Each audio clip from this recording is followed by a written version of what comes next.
मैं उषा शर्मा आज भिखारी दास के अंतिम 8, 9, 10 और 11 पदों की व्याख्या करते हैं। आइए देखते हैं। दारिद विदारिये जी प्रभु की तलाश तो हमें या आंगन दारिद की खाने। देखिए यहाँ पर भिखारी दास बड़े ही सहज और स्वाभाविक शब्दों के अंदर, मतलब सरलता इतनी कि प्रभु सोचे ये कुछ समझता ही नहीं, और उसके अंदर व्यंजना इतनी कि सब कुछ चाहकर अपना उद्धार कर लेने का बड़ी सरलता से प्रार्थना। देखिए अगर प्रभु को दारिद मिटाने की तलाश है तो आप हमारी तरफ देखिए, हमारे आंगन में तो दरिद्रता की खान है और आप हमारा दारिद्र मिटा दीजिए। अग की सीकरी जो है न नजर तिहारी, तो अगर आपको पापों का सिरमौर आपकी कोई नज़र में नहीं है तो आप मेरी तरफ देखिए। हो तन मन पूर्ण घन रखे ठान, मैं तन मन से पूर्ण होकर पापों का स्थान हूँ। आप पाप निवारण करने के लिए मेरा उपयोग कीजिए और मेरे पापों को मिटा दीजिए। दास निज संपत्ति जो साहब के काम आए, हे प्रभु मैं तो आपके लिए कुछ भी समर्पण करने के लिए तैयार हूँ। ये मेरी संपत्ति है। कौन सी? दरिद्रता और पापों का खजाना, ये मेरी संपत्ति है। तो अगर किसी प्रकार से ये आपके काम आती है तो रीति हर खित पूर्व भाग अनुमेय मुझे अत्यंत प्रसन्नता होगी, और मेरा अनुमान है कि मैं बड़ा भाग्यशाली होऊंगा जो प्रभु के मेरे इस प्रकार के ये खजाने, पाप दरिद्र मिटाना और पापों का निवारण करना, तो मैं सोचूंगा मेरे से ज़्यादा और कोई भाग्यशाली है ही नहीं। अपनी विपत्ति को हाजिर हूँ करत लखी, मैं अपनी ये जो विपत्तियाँ हैं इनको आपके सामने प्रस्तुत करता हूँ। लखी देखना, देखिए प्रभा रावरे की विपत्ति विदारण की, क्यों? यह देख के कि हे प्रभु आपकी तो विपत्ति विदारण करने की आदत है, आप तो हमेशा विपत्तियों का विदारण करते रहे हैं। इस प्रकार से इस पद में ये अत्यंत सरलता से अपनी, इसमें हम कहेंगे व्याज स्तुति अलंकार है, और दीपक अलंकार भी एक की रोशनी में दूसरी चीज़ दिखा रहा है कि आपका ये आदत है तो आप मेरा ये भी उद्धार कर दीजिए, आप मेरे इन अवगुणों का भी उद्धार कर दीजिए। कितनी सरलता से भिखारी दास ने अपनी इन दरिद्रता मिटाने की और पापों को मोचन करने की प्रार्थना प्रभु से की है। भाषा अत्यंत ही सरल है। दूसरा देखिए 9वां पद, राम को दास कहावे सब जग, सारा संसार भगवान का दास कहलाता है, लेकिन मैं आपका दास हूँ और मैं अलग तरह का दास हूँ, निनारो बिल्कुल अलग प्रकार का, मैं आपका विचित्र प्रकार का मैं आपका दास हूँ, क्योंकि मुझे बहुत ज़्यादा भरोसा है आप पर।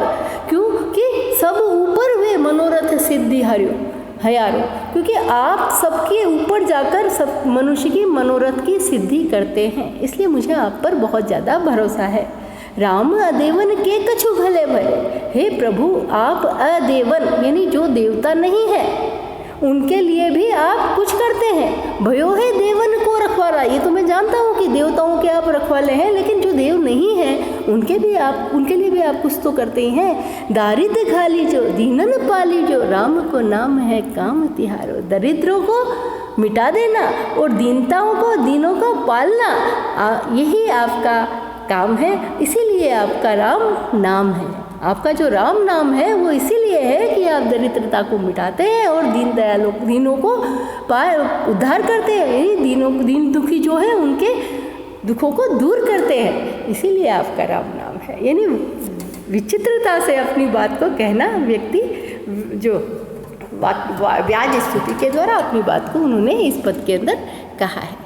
भाल के जाके कलानिधि है, यह पद उन्होंने भिखारी दास जी ने शिव की उपासना में लिखा है। देखिए जिनके सिर के ऊपर कलानिधि चंद्रमा शोभायमान है, वो साहब ताप हमारो हरेगा, वो ही प्रभु हमारे सारे तापों को हरेंगे। अर्थात शिव का नाम नहीं है, संकेत है केवल, है ना, लक्षणा शब्द शक्ति, केवल लक्षणा शब्द शक्ति के द्वारा बता रहे हैं कि वो मेरा ताप हरेगा जिनके सिर पर चंद्रमा विराजमान है और जिनके अंग में विभूति लगाते हैं। अंग में जाके विभूति भरी मो संपत्ति मोन को भूरी भरे, वो ही मेरी हर प्रकार की संपत्ति जो है चुपचाप रहकर मुझे पूर्ण करेंगे, हर संपत्ति से मुझे पूर्ण करेंगे।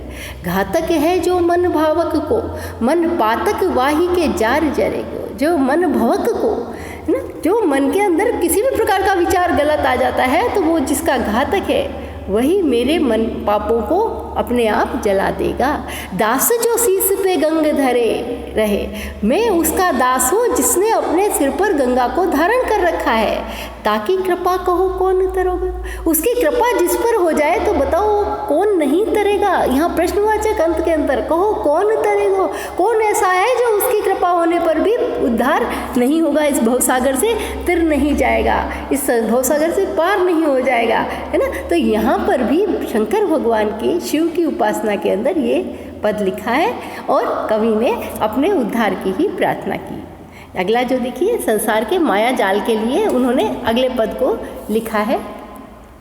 देखिए, भूल्यो फ्रिये भम सुख्याल की ख्याल में फूल्यो फिरे। इस संसार के माया जाल में मनुष्य भ्रमित हो रखा है, बहुत ज़्यादा पागल हुआ घूम रहा है। सुख्याल की खाल में फूल, वो अपने ही पागलपन के अंदर, सुख्याल की खाल में अपने सपनों के अंदर ही खोया रहता है। फूल्यो फिरे, फूला फूला फिर रहा है, पागल बना हुआ घूम रहा है। भूत जो 5 लगे मजबूत, उसके पीछे 5 मजबूत भूत लगे हुए, काम क्रोध मोह लोभ मद, ये उसके पीछे लगे हुए। सो सांचे अभूत कुनाच नचे है। यही सत्य है कि वो इस संसार में कुनाच, अनेकानेक प्रकार के नाच नच रहा है, अनेकानेक प्रकार के कुकृत्य कर रहा है संसार में इन 5 बुराइयों के साथ। कान में अनारे दास कही को, नहीं तो तू ही मन में पछताइए। मैं बहुत चुपचाप में प्रभु का दास आपको ये कह रहा हूँ, मेरी बात मान लो, नहीं तो तुम बाद में पछताओगे। काम के तेज निकाम तय, अपने काम में तेज, है ना, निष्काम होकर अपने कर्म को तेजस्वी रूप में परमात्मा की प्रार्थना के रूप में करते रहो। बिनु राम जपे विश्राम न पाइए, और जीवन में राम का जाप करते रहो। उसके लिए आप विश्राम भी मत लो, लगातार जब तक जीवित हो, जब तक जीवन हो, तब तक राम का नाम लेते रहो। तब तक आप विश्राम भी ना करो तो भी आपका उद्धार हो सकता है। अन्यथा इस संसार में तो माया मोह के अंदर सभी लोग भूले फिरे हैं। इन चारों ही पदों में अनुप्रास का सौंदर्य है, सीधी सरल भाषा है, और लक्षणा शब्द शक्ति है, व्यंजना है ना, व्याज स्तुति है। अपनी बात को दूसरी तरह घुमाकर उन्होंने प्रस्तुत किया है भिखारी दास जी ने। इस प्रकार बहुत सुंदर इनका पद, इनकी कविता है भिखारी दास की। धन्यवाद।